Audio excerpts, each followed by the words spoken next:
queridos irmãos, estamos começando mais um programa com a palavra.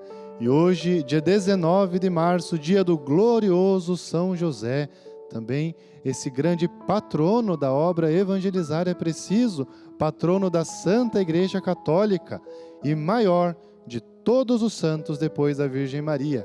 Vamos então invocar a proteção deste grande santo hoje, que nós temos então uma programação toda especial voltada a São José, o glorioso São José, esposo de Maria e pai adotivo de Jesus. Rezemos então, invocando São José, pedindo a sua proteção sobre nós e sobre nossas famílias. Lembrai-vos, ó castíssimo esposo da Virgem Maria, São José, meu amável protetor, que nunca se ouviu dizer que algum daqueles que invocaram vossa proteção e imploraram vosso socorro tivesse ficado sem consolação.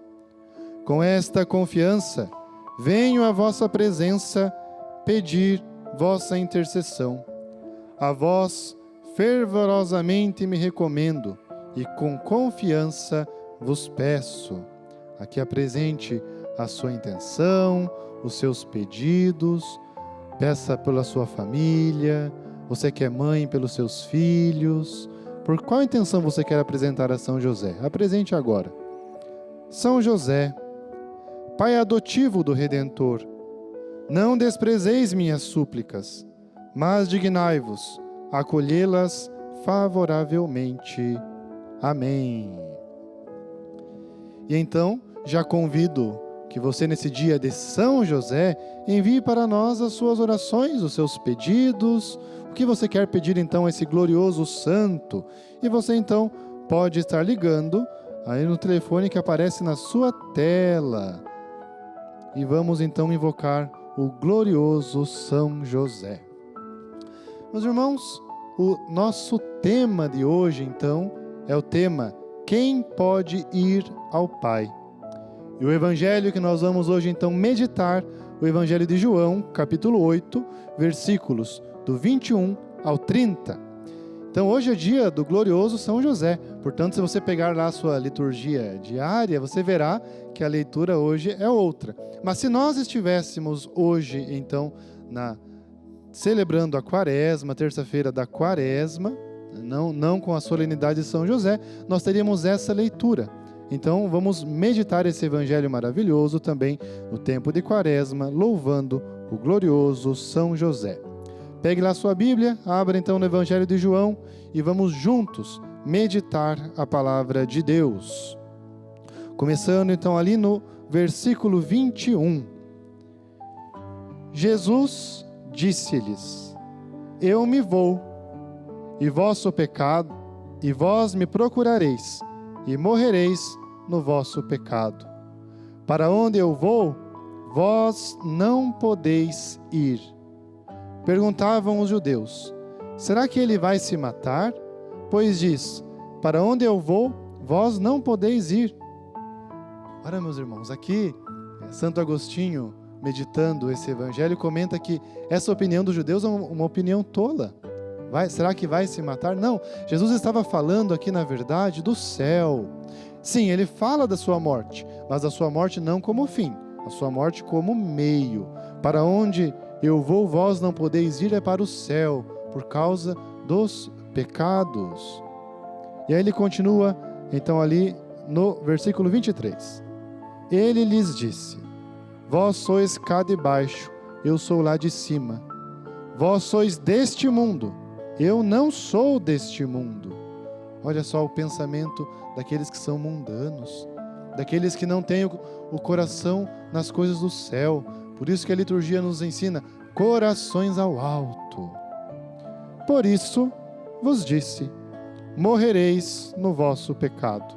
Porque se não crerdes o que eu sou, morrereis no vosso pecado. Quem és tu? Perguntaram-lhe eles então.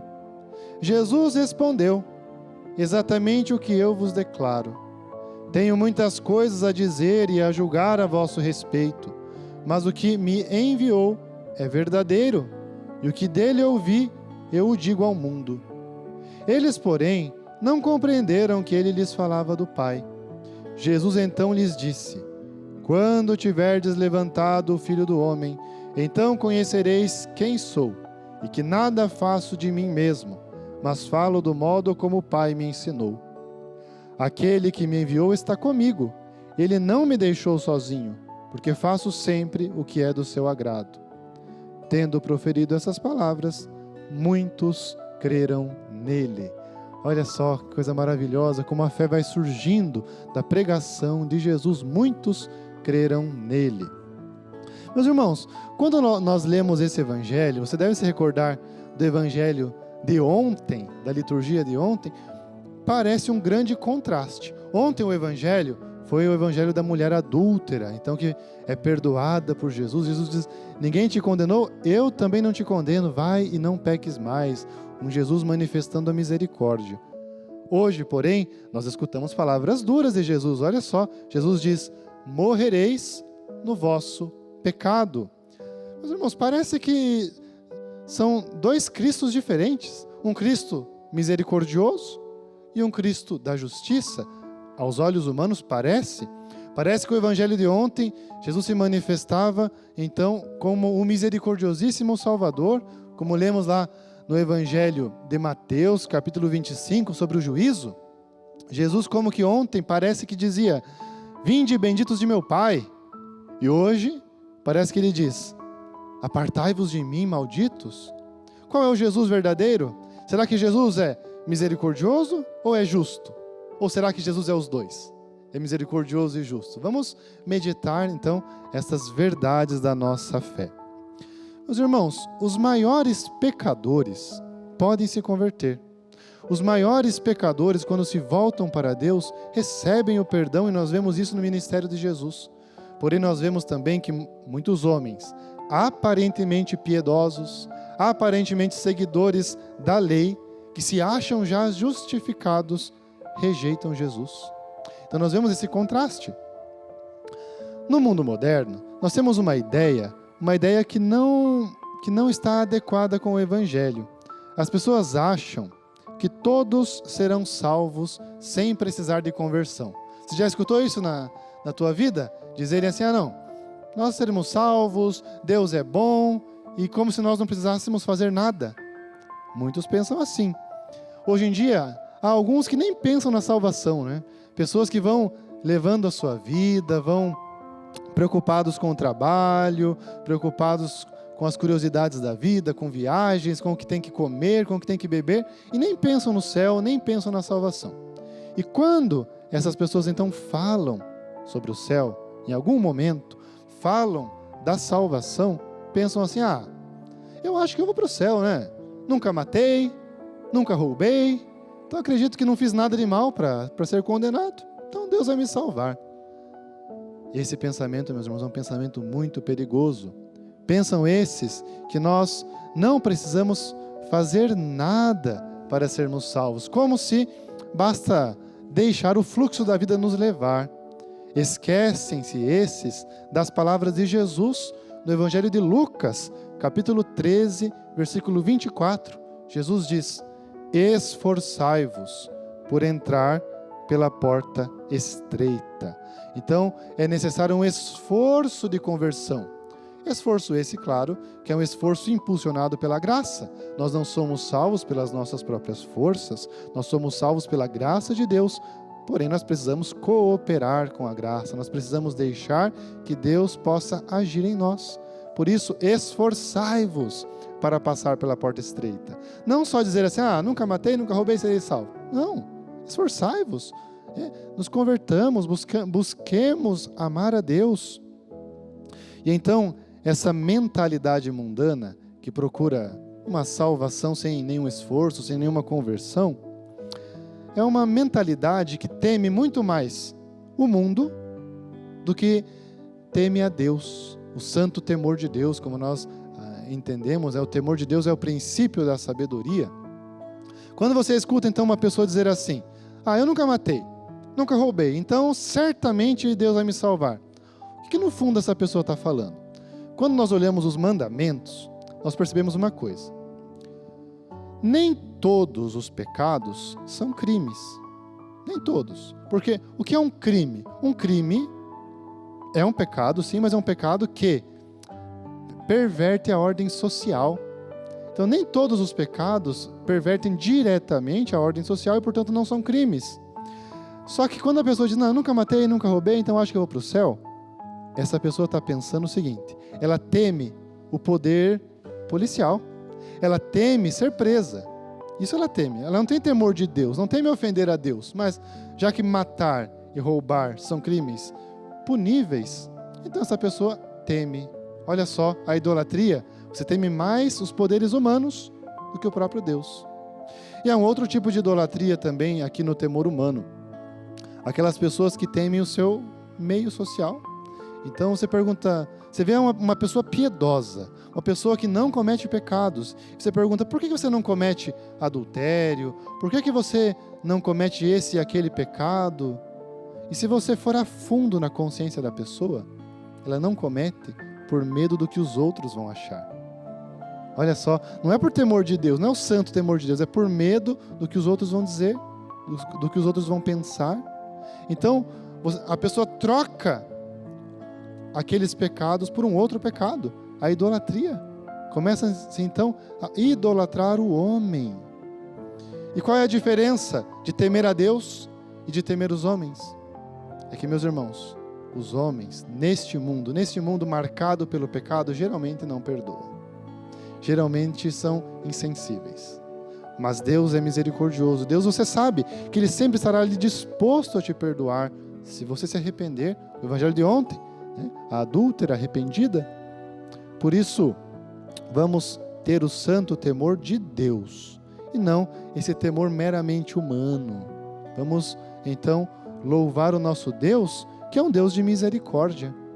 Um Deus que quer, sim, o nosso esforço, mas também que é misericordioso e Ele vem nos dar as graças com as quais Ele quer ser amado. Então aquela pergunta lá, Deus é justo ou misericordioso? Qual é a resposta? O mundo de hoje quer olhar um Deus somente misericordioso, né? As pessoas querem dizer assim, não, padre, Deus é bondade, Deus é só amor, Deus é só misericórdia, apenas. Bom, esse reducionismo na concepção de Deus é muito prejudicial e tentador, não é? Porque na nossa imaginação é muito tentador você pensar assim, não, já que Deus é bondade, já que Deus é misericórdia, eu posso fazer o que eu quiser, porque Ele me perdoa. Então isso é um pensamento muito tentador. É muito fácil você cair hoje nesse pensamento. Porém, Deus não é fruto da nossa imaginação. O Deus verdadeiro existe para além do que imaginamos, para além do que pensamos. Um Deus que cabe na nossa mente é um Deus pouco divino. Deus é maior do que nós, maior do que a nossa cabeça. Deus transcende a nossa humanidade. Por isso, esse Deus que é misericordioso, na verdade, o Deus verdadeiro, não é fruto então da nossa imaginação. Mas como nós conhecemos o Deus verdadeiro? Através da revelação. O Deus verdadeiro é revelado em nosso Senhor Jesus Cristo e nos é transmitido pela Sagrada Escritura, a tradição, e Sagrada Escritura e tradição que são custodiados pelo magistério da igreja. É ali que nós conhecemos o Deus verdadeiro. E aí nós vemos que há uma ideia, já no início do cristianismo ensinada, uma heresia chamada apocatástasis, que ensinava que todos no final seriam restaurados em Cristo, mesmo os condenados e também, inclusive o demônio, no final dos tempos seriam então restaurados e salvos em Cristo. Isso já foi rechaçado pela igreja, essa não é uma ideia verdadeira. Não é que Deus não quer salvar a Satanás. Não é que Deus não quer salvar aqueles que se condenam ao inferno. Não, é que aqueles que são condenados, inclusive os demônios, eles não querem a salvação. O inferno não existe porque Deus é mau. O inferno existe porque os demônios são maus. E porque nós podemos negar a Deus através do nosso livre arbítrio. Mas Deus é bom, Deus quer que todos se salvem. Deus é bondade. Por isso, essa ideia que todos serão salvos, sem nenhum esforço, e tudo será restaurado em Cristo, mesmo os condenados, é uma ideia que não segue o Deus verdadeiro. Então já por isso nós deveríamos negar essa ideia, só por isso. Mas também, se nós meditarmos ali sobre a justiça e a misericórdia de Deus, você podia pensar assim: padre, mas será que a justiça se opõe à misericórdia? Será que dizer que Deus é justo é algo contrário a dizer que Deus é misericordioso? Na verdade, não. Todas as obras de Deus contêm justiça e misericórdia. O mais correto não é dizer assim: agora Deus foi justo, agora Deus foi misericordioso. Não. Sempre Deus é justo. Sempre Deus é misericordioso. Em todas as suas obras. Agora, é claro, aos nossos olhos, nós vamos perceber que algumas obras de Deus, segundo os nossos critérios, parecem que enfatizam mais a misericórdia. Outras obras, nós atribuímos mais à justiça de Deus. Mas não é verdade que Deus, em algum momento, age só com justiça e em outro momento age só com misericórdia. São ênfases que nós apresentamos aqui. E olha, meus irmãos, então se nós queremos experimentar do Deus verdadeiro, esse Deus é justo e misericordioso. E Santo Tomás de Aquino diz uma coisa que você vai se surpreender. Na Suma Teológica, artigo 4º, da questão 21, da primeira parte, ele diz: na danação dos réprobos, manifesta-se a misericórdia de algum modo, aliviando por punir a quem do merecido. Até no inferno, Deus é misericordioso, porque Ele condena a menos do que deveria condenar. Meus irmãos, daqui a pouco continuamos a nossa meditação, daqui a pouco continuamos com o nosso programa Com a Palavra. Fique conosco aqui na TV Evangelizar, vamos para um breve intervalo.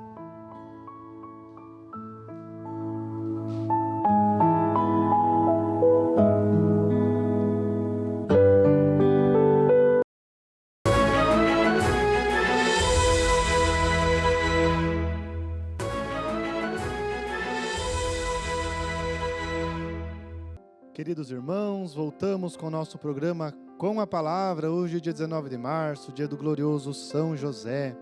E o tema que nós estamos meditando hoje é uma pergunta: quem pode ir ao Pai?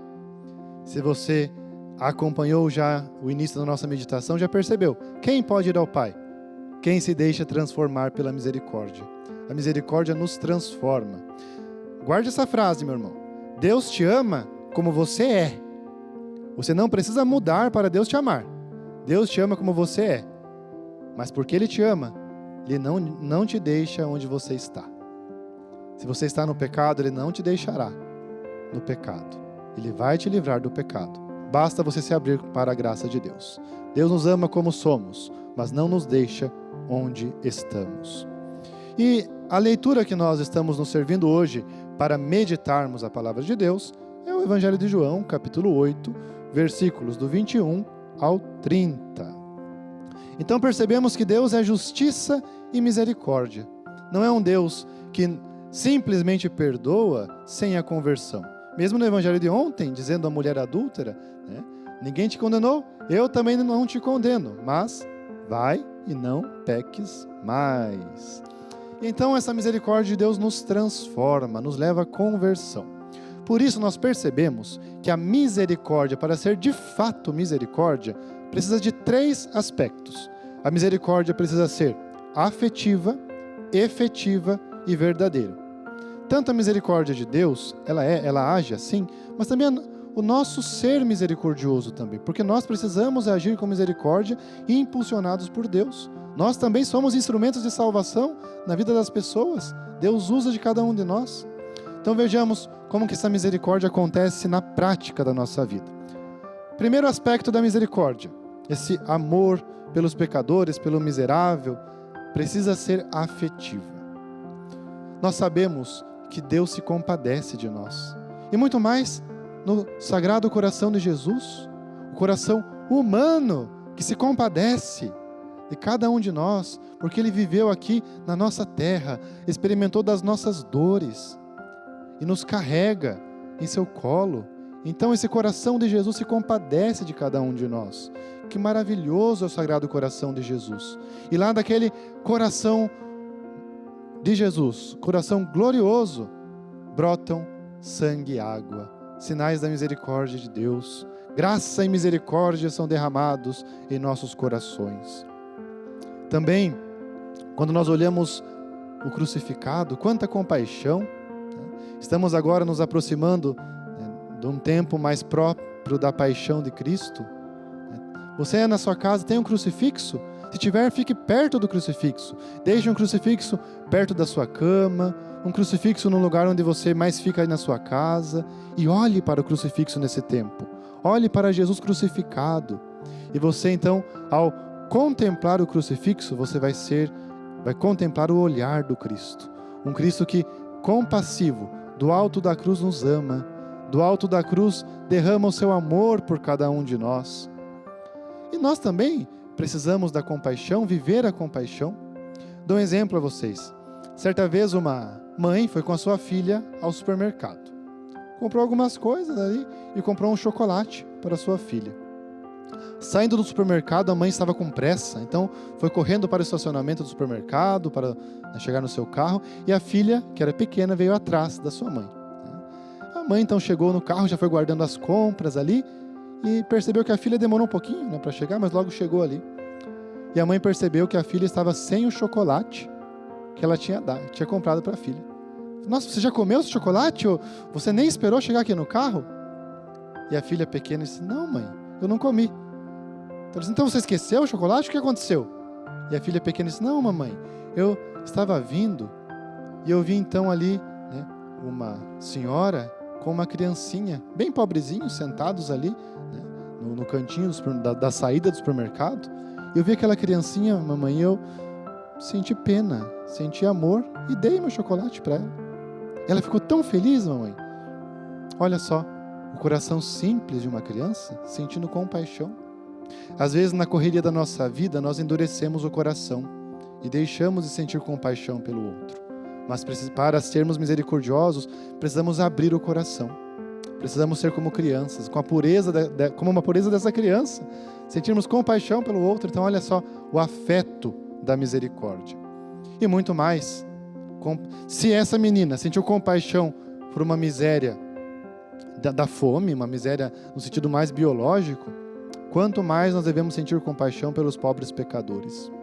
Sim, nós somos pecadores e também somos dignos de compaixão, porém, quantos estão tão apartados de Deus e precisam sentir a compaixão de todos nós cristãos, como nós precisamos amar também aqueles que estão longe, para que esses possam ser atraídos pelo amor de Deus. Também, além de ser afetiva, a misericórdia precisa ser efetiva. Porque não basta sentir compaixão. Só sentir compaixão não tira a miséria do outro. Eu sinto compaixão dos pecadores, eu sinto compaixão das pessoas que estão na miséria, mas não faço nada. Bom, se eu não faço nada, então essa minha compaixão ela é estéril. Eu preciso fazer alguma coisa. Claro. O que eu posso fazer, Padre? Qual é a atitude efetiva da misericórdia? A atitude efetiva da misericórdia se manifesta em 3 aspectos. A atitude pode ser com uma ação, ou com uma palavra, ou com a oração. Então, que tipo de ação que eu posso fazer? Bom, eu posso dar de comer a quem tem fome, é uma ação de misericórdia, tão necessária. Esse tempo de quaresma que nós estamos vivendo, tempo de também fazermos caridade. Eu posso abraçar uma pessoa que está deprimida, né? Consolá-la, abraçá-la, estar presente na vida dela. Eu posso também ajudar o meu irmão a carregar a sua cruz. Quantas vezes, né, nós ajudamos aqueles que amamos, e isso é algo maravilhoso. Também eu posso ser misericordioso com a palavra, eu posso consolar aquele que está triste. Quando nós estamos tristes, a tristeza ela é amenizada quando temos amigos à nossa volta, que sabem nos consolar. Como é bom ser consolado. E nós então precisamos também consolar. Também é misericórdia ensinar a verdade. Aqueles que estão no erro precisam ver a verdade. E às vezes falta quem pregue a verdade. Quantas pessoas estão no erro, estão longe de Deus, porque não escutam falar de Deus? Então nós precisamos falar. A verdade precisa ser proclamada. A fé precisa ser proclamada. A fé ela não pode ser vivida escondida. A fé não pode ser vivida no individualismo. Eu preciso proclamar a minha fé. Também ouvir aquele que está na miséria. Não só falar, mas ouvir. Quantas vezes nós padres experimentamos isso, mas também os leigos experimentam isso.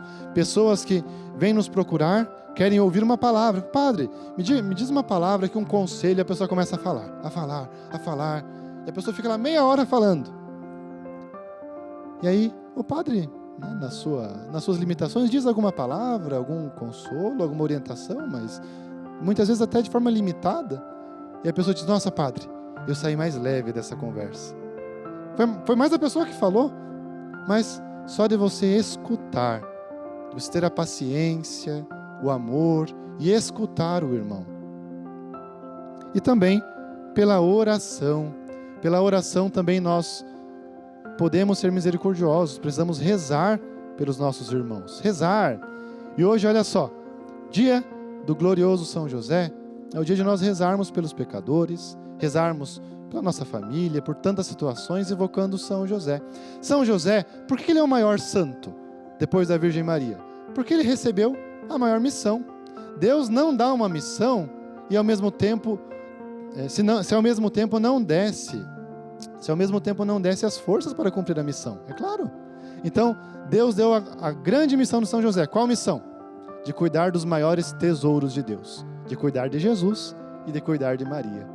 Já que ele recebeu tão grande missão, também recebeu tão grande santidade. E ele então, por ser pai adotivo de Jesus, é também então protetor da Santa Igreja, porque a Igreja é a continuação histórica da vida de Cristo.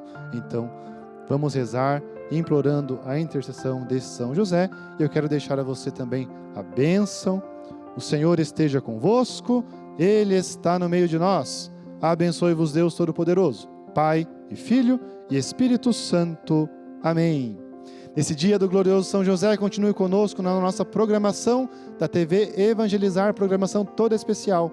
Agora, fique com Carol Tormena na oração a Nossa Senhora das Lágrimas e depois com o Padre Reginaldo Manzotti, programa Experiência de Deus. São José, rogai por nós.